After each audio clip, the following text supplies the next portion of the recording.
Rumor has it that Donald Trump's 25% tariffs in the United States is breaking Alfa Romeo and Maserati apart, as Maserati could be sold off under the Stellantis turnaround plans. What's good, guys? Welcome back to Ron's Rides. Welcome back to the channel. Welcome back to another video where we are facing really unprecedented times. And as I told you guys a couple of videos ago, well, Donald Trump's tariffs could really affect Alfa Romeo's brand, but now we're talking about Maserati as well, joining the group of brands that actually might be ditched by Stellantis as they decide to keep Alfa Romeo. Let's talk about this because Stellantis has hired McKinsey Co to advise it on Maserati and Alfa Romeo as pressure mounts over Donald Trump's escalating trade war. Now, Bloomberg reports Chairman John Elkann has asked the consultancy to assess options for the brands, including partnering with other manufacturers to access new technologies. Now, while some Asian companies have expressed interest,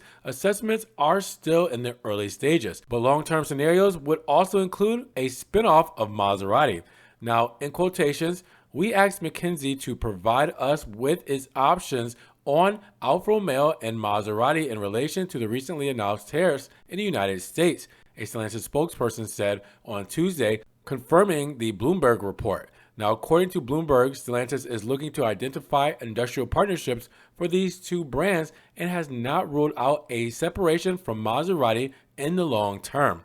Now, Stellantis has been trying for several quarters to revive Maserati, whose sales have been collapsing in 2024 in the midst of the transition to electric vehicles. According to Bloomberg, American customers represent around 35% of the luxury brand's customer base, which produces its cars only in Europe, just like Alfa Romeo. And both brands are therefore fully exposed to the 25% tariffs that came into effect last week here in the United States. However, according to the rating agency Fitch, they only represent about 3% of Stellantis' overseas sales. Now, Trump's tariffs further complicate the situation as all Maserati and Alfa Romeos sold here in the United States must be imported, as the two brands do not have factories outside of Europe. John Elkann has no intention of selling the brand to a Chinese competitor, the same sources said. But the Italian duos aren't the only brands in Stellantis' family causing the company a headache. The group itself is in deep trouble because its North American sales have dropped 25% and net profits have fallen by 70% last year. Now, Q1 numbers, well, those were also a disaster, with several of the automaker's American brand products built in Canada and Mexico. Its exposure to Trump's tariffs go beyond just Alfa Romeo and Maserati. Almost immediately after the tariffs were confirmed last week, Stellantis announced it was temporarily laying off 5,400 people here in the United States, Canada, and Mexico, and pausing production at its plants in Canada and Mexico for up to a month.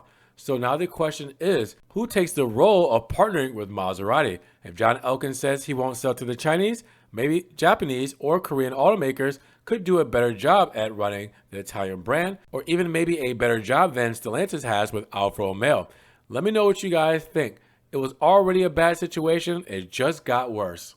Drop those comments down below. Which brand is staying? Which one is getting sold off? And what does that mean for US customers? Drop those comments down below. Now, if you guys did enjoy the video today, well, make sure you give it a big thumbs up. But also make sure you guys check the links in the description below if you guys want to help further support the channel and subscribe to the channel, but click the notification bell so you don't miss one video. And we will see you guys in the next one.